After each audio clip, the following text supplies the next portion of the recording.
시편 22편입니다.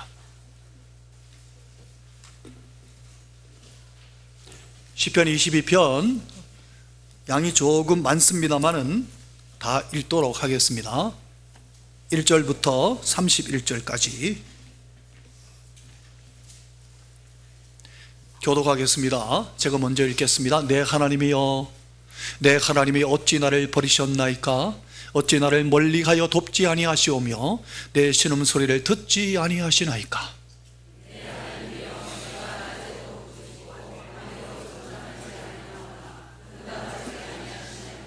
이스라엘의 찬송 중에 계시는 주여, 주는 거룩하시니이다.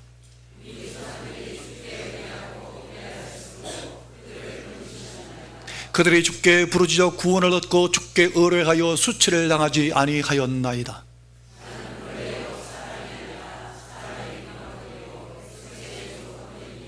나를 보는 자는 다 나를 비웃으며 입술을 삐죽거리고 머리를 흔들며 말하되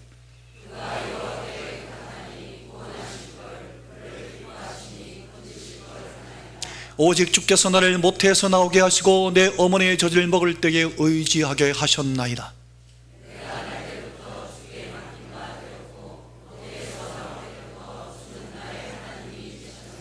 나를 멀리하지 마옵소서. 환난이 가까우나 도울 자 없나이다.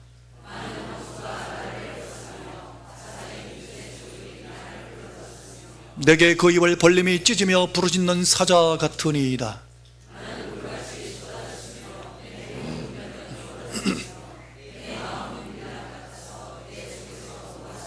내 힘이 말라 질그릇 조각 같고 내 혀가 입천장에 붙었나이다. 주께서 또 나를 죽음의 진토 속에 두셨나이다.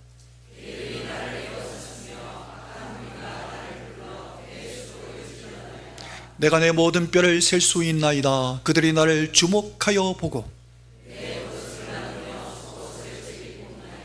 여호와여, 멀리하지 마옵소서. 나의 힘이시여 속히 나를 도우소서.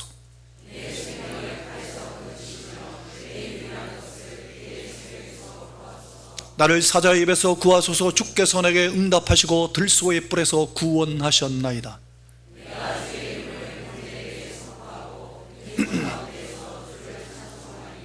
여호와를 두려워하는 너희여, 그를 찬송할지어다.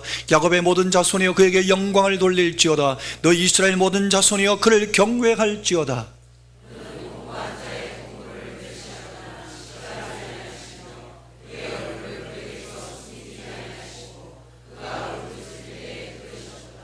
큰 회중 가운데에서 나의 찬송은 주께로부터 온 것이니 주를 경외하는 자 앞에서 나의 서원을 갚으리이다.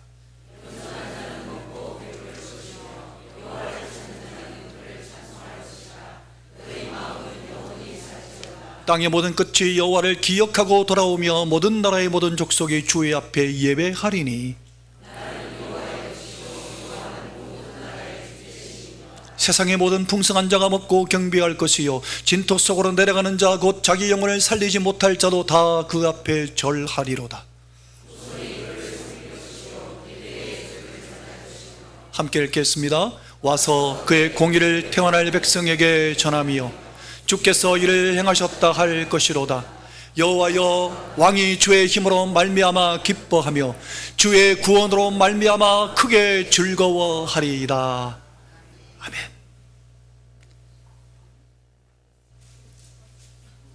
잘못됐나요?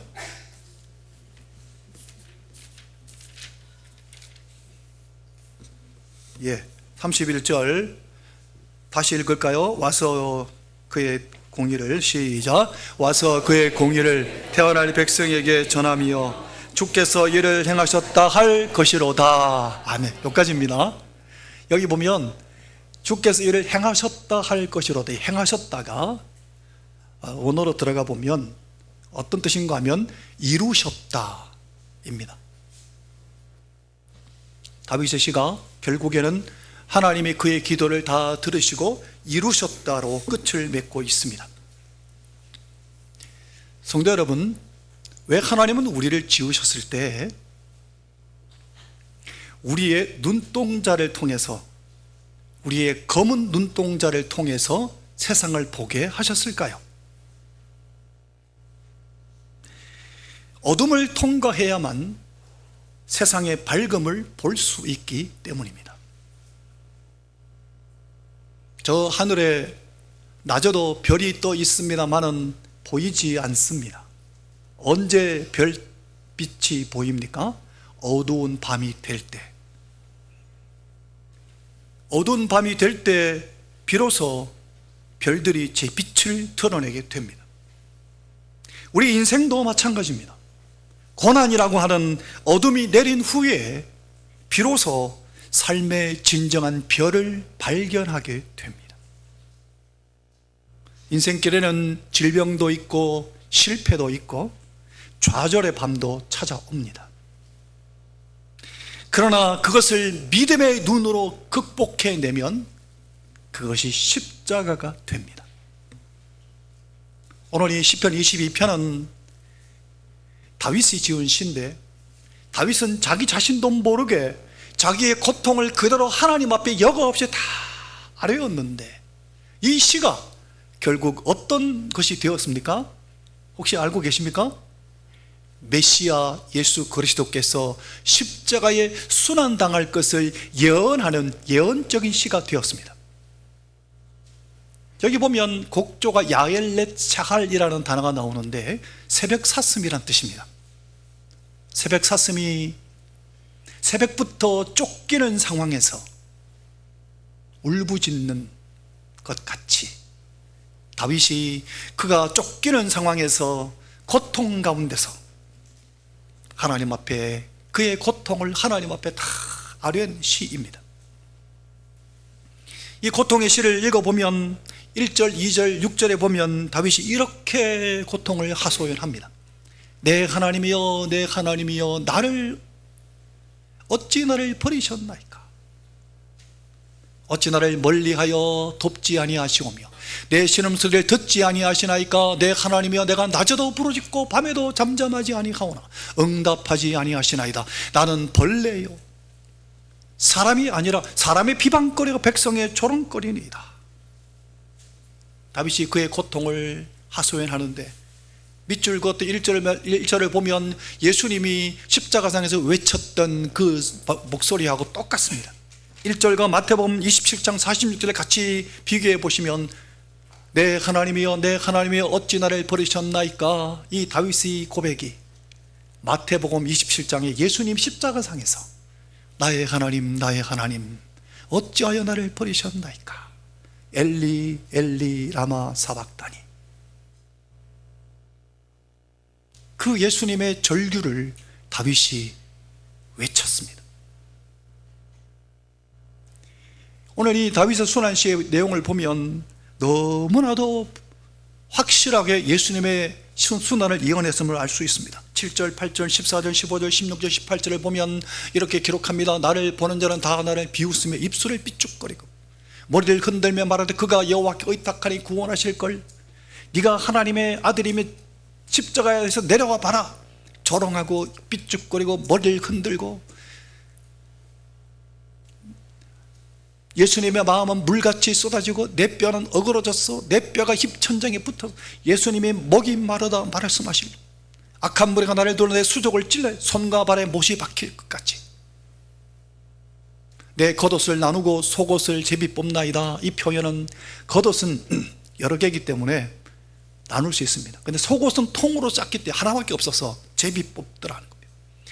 이것이 예수님이 십자가상에서 겪었던 것 그대로 다윗이 마치 보고 있는 것처럼 그렇게 고백했습니다. 성도 여러분, 하나님은 왜 이것을 성경으로 기록하셔서 우리에게 남기셨을까요? 또 왜 다윗을 통해서 그렇게 하나님 앞에 부르짖게 했을까요? 다윗을 통해서 하나님은 하나님이 철저한 계획 아래에서 예수님의 십자가가 있다는 것을 보여주시기 위해서 다윗을 통해서 예언적으로 고백하게 하신 겁니다. 예수님을 잘 믿는 사람도 질병에 걸릴 수 있습니다.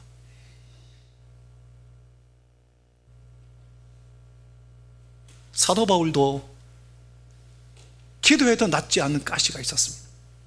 하나님을 의지하는 사람도 사업을 하다가 실패할 수도 있습니다.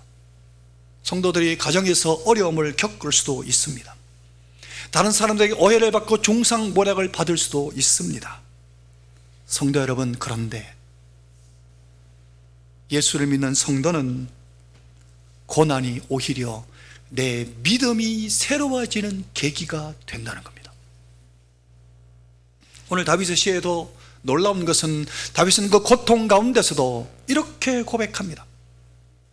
한번 볼까요? 3절, 22절 한번 같이 한번 읽어보겠습니다. 이스라엘의 시작. 이스라엘의 찬송 중에 계시는 주여, 회중 가운데서 주를 찬송하리이다. 여호와를 두려워하는 너희여, 그를 찬송할지어다. 나의 찬송은 주께로부터 온 것이니 여호와를 찾는 자는 그를 찬송할 것이라. 계속 뭐가 반복됩니까? 찬송, 찬송, 찬송. 하나님이 완전히 나를 버리신 것 같은 그러한 고난의 절정에 있으면서도 불구하고 하나님을 찬송하고 있습니다. 놀랍지 않습니까? 성도 여러분, 그게 됩니까? 고난의 가장 깊은 절망의 자리에 빠졌을 때 찬송이 나옵니까?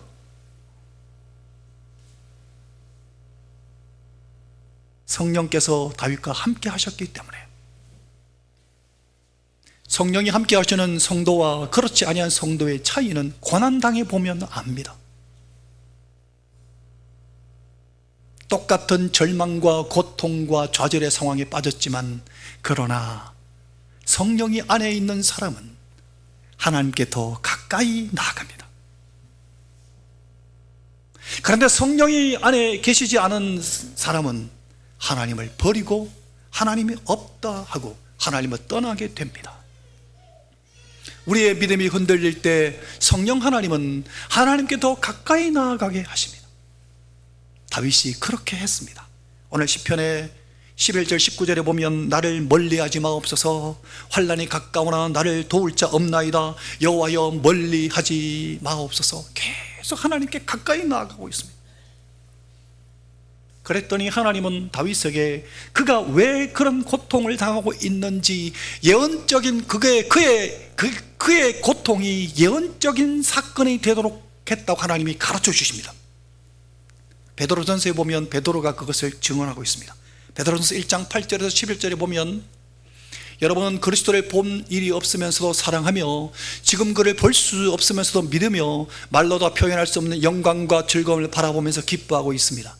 이것은 여러분이 믿음의 결과인 영혼의 구원을 받았기 때문입니다.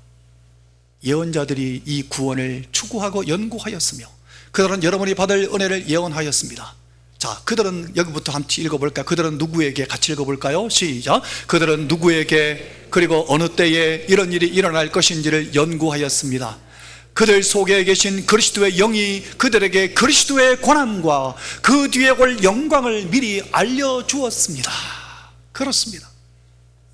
다윗이 이 고난 가운데 그의 고난이 그리스도의 예표가 될 것을 알게 하셨습니다. 하나님께서 그걸 깨닫게 되었습니다.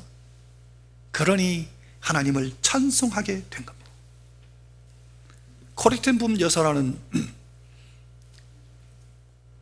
나치 강제 수용소에서 말할 수 없이 고초를 당했던 코리텐붐 여사, 그분에 대한 이야기가 예화로 몇 번 제가 말씀을 드린 적이 있는데, 이분은 어릴 때 강제 수용소에 갇혔습니다. 어릴 때 갇혔는데 어린 시절에 그래도 언니가 같이 갇혀서 좀 위로가 됐는데 그 언니마저 죽습니다. 수용소에서.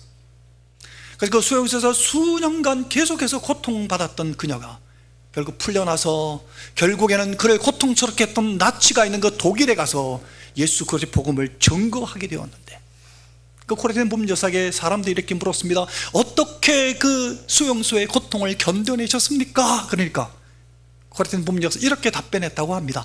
어떻게 라고 묻지 말고 누구 때문에 견뎌냈는가 물어주십시오. 바로 예수 그리스도 때문에 그 고난을 이겨내었노라고 고백했다고 합니다. 성도 여러분, 하나님의 자녀인 우리는 고난을 겪으면서도 성령님 때문에, 예수님 때문에 하나님께 더 가까이 나아가게 되어야 합니다. 그 성령 하나님이 우리 안에 계십니다. 다윗은 그 안에 계신 성령님 때문에 하나님께 더 가까이 나아간 것 같이 우리도 기막힌 고난의 자리에 있을 때라도 성령님 내 안에 계시기 때문에 그분께 더 가까이 나아가십시오. 그럴 때 하나님은 우리의 마음을 만져주실 것을 오늘 다윗이 경험한 것 같이 경험하게 되시기를 예수님 이름으로 축원합니다. 다윗이 그가 경험한 것을 이렇게 표현합니다. 10절에 보면 이렇게 이야기합니다. 나는 날 때부터 주께 맡긴 바 되었고 모태에서 나올 때부터 주는 나의 하나님이 되셨나이다. 날 때부터 하나님이 함께 계셨다는 것이 깨달아지는 겁니다. 신앙이 없이 내 마음대로 살았을 때는 몰랐는데 신앙의 깊은 경지에 들어가고 신앙이 자라가게 되면 야, 내가 하나님 등지고 살았던 그 시절에도 하나님은 여전히 나와 함께 계셨구나가 깨닫게 된다는 겁니다. 다윗이 그 깨달음을 지금 이야기하는 겁니다. 그리고 다윗의 기도가 놀라운 반전이 일어나는 시점이 바로 여기에 반전이 일어납니다. 한번 보실까요? 19절 하반절에 보면 이렇게 그가 고백합니다. 나의 힘이시여 속히 나를 도우소서. 나의 힘이 되신 여호와 하나님을 찬송하면서 나를 도와달라고 간구할 때 이 19절부터 완전히 분위기가 반전됩니다. 19절부터는 계속해서 다윗의 찬송만 나옵니다. 그가 고난의 정점에서 하나님께 가까이 나아갔더니 그의 마음속에 하나님이 만지시고 터치하시고 함께 하셔서 찬송이 절로 터져나오게 하셨다는 겁니다. 하나님이 그의 힘이 되셨다는 겁니다. 나의 힘이시여 나를 도우소서. 그때부터 그에게 놀라운 반전이 일어납니다. 성도 여러분, 그때 다윗에게 놀라운 은총이 뭐냐 하면 하나님의 숨소리까지 들릴 정도로 하나님과 가까워지게 된 겁니다. 그래서 그가 경험한 것을 이렇게 선포하고 싶어 합니다. 22절 23절에 보면 내가 주의 이름을 형제에게 선포하고 회중 가운데 주를 찬송하리이다. 여호와를 두려워하는 너희여 그를 찬송할지어다. 야곱의 모든 자손이여 그에게 영광을 돌릴지어다. 너희 이스라엘 모든 자손이여 그를 경외할지어다. 고난의 정점에서 하나님께 더 가까이 나아갔더니 하나님이 그의 마음을 만지시고 함께 하시고 하나님의 숨소리까지 듣게 되니까 이것을 선포하고 싶은 겁니다. 나누고 싶은 겁니다. 고통당하는 성도가 기뻐하면 그것을 나누게 되면 다른 성도도 함께 기뻐하게 되지 않겠습니까? 성도 여러분, 빨갛게 익은 작은 대추 한 알도 서리를 맞고 태풍을 맞고 천둥벼락을 견디고 땡볕이 꽂히고 그런 다음에 붉어지고 둥그러집니다. 작은 대추 한 알도 그렇다면 천국 백성이 되는데 그게 간단할까요? 그렇지 않습니다. 많은 고난이 닥쳐옵니다. 많은 시련이 우리에게 닥쳐오는 게 당연한 겁니다. 그를 통해서 하나님은 우리를 다듬으시고 빚으시고 우리를 자라가게 하시는 겁니다. 하나님의 사람들과 고난은 뗄래야 뗄 수 없는 관계입니다. 반드시 고난이 있습니다. 왜 그럴까요? 그래야 나의 교만과 나의 죄성이 고난을 통해서 빠져나가는 겁니다. 천국 백성이 되게 만드시기 위해서 하나님이 내게 고난을 허락하시는 겁니다. 그래서 눈물을 많이 흘려야 돼요. 눈물을 많이 흘리게 하시고 정결하게 하시는 겁니다. 이 세상에는 또 여전히 하나님이 대적하는 세력들이 너무나 많고 그들이 세상을 좌지우지하고 있기 때문에 예수를 똑바로 믿는 사람은 고난을 당할 수밖에 없습니다. 하나님은 우리에게 10년 동안 편안하게 사는 것 그것보다 1, 2년 동안에 더 큰 은혜와 체험을 주시기 위해서 고난 속에 확 몰아넣으십니다. 그래서 그 고난 가운데 하나님의 큰 은혜를 경험하게 하시고 고난만큼 자라게 하십니다. 다윗은 오늘 시를 통해서 후반부에 보면 그가 이 고난을 통해서 깨달은 3가지를 증거하고 있습니다. 24절에 보면 이것을 이야기합니다. 하나님이 나의 비참함을 멸시하지 않으시더라는 겁니다.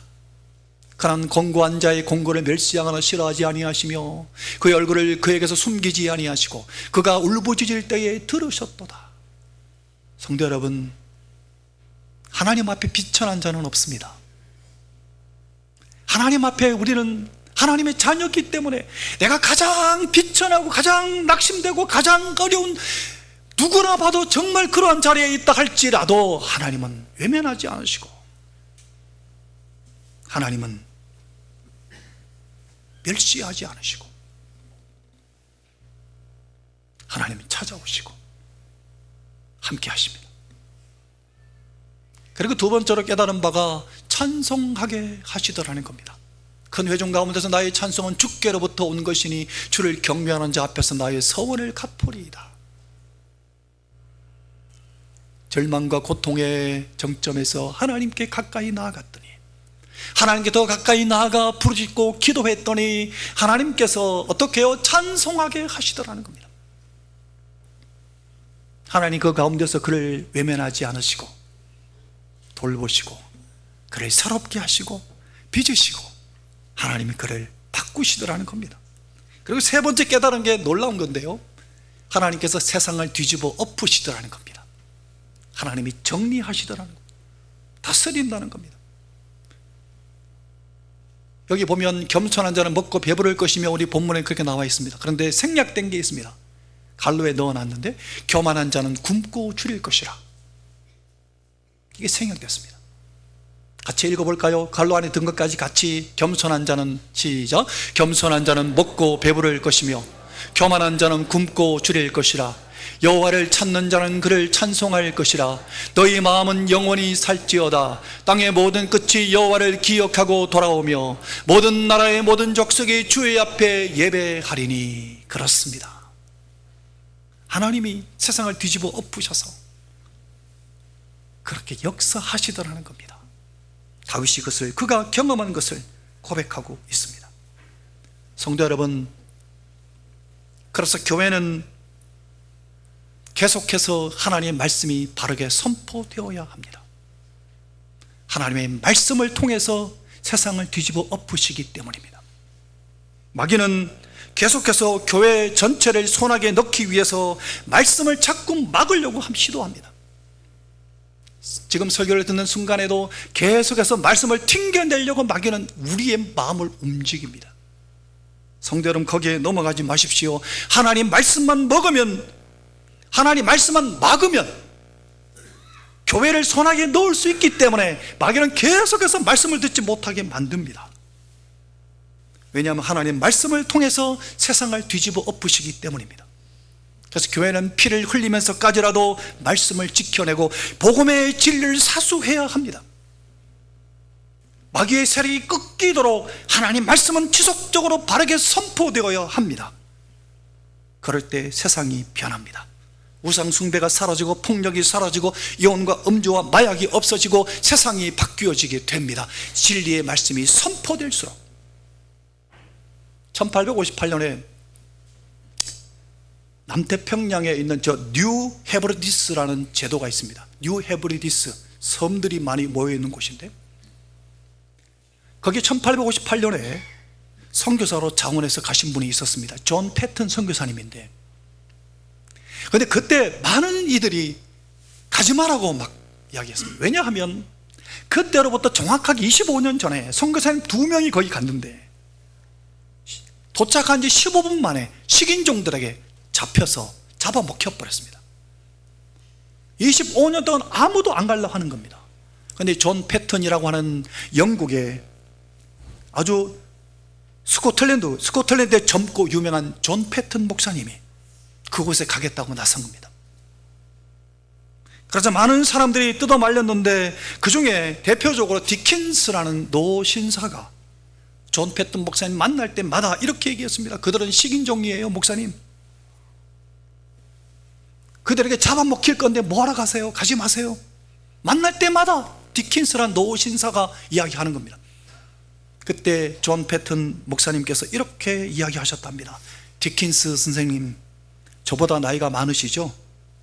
그러니 저보다 빨리 무덤에 누구시겠네요. 그러면 디킨슨 씨의 몸은 벌레들이 먹힐 게 아닙니까? 잘 들으세요. 예수 그리스도를 섬기고 그분을 높이다가 죽을 수만 있다면, 예수 그리스도를 섬기고 예수 그리스도를 높이다가 죽을 수만 있다면 식인종들에게 먹히든 벌레들에게 먹히든 무슨 상관이 있습니까?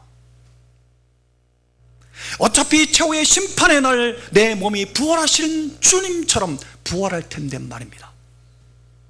그리고 아무도 뜯어말리지 않았습니다. 예수 그리스도의 섬기고 예수 그리스도의 복음을 증거하기 위해서 그게 초의 가치를 두고 죽음을 무릅쓰고 그곳에 떠난 겁니다. 어떻게 됐을까요? 존 패튼 목사님은 뉴 헤브리디스 군도에서 43년간 사역하셨습니다. 거기에서 아내도 잃고 아이들도 그곳에서 잃었습니다.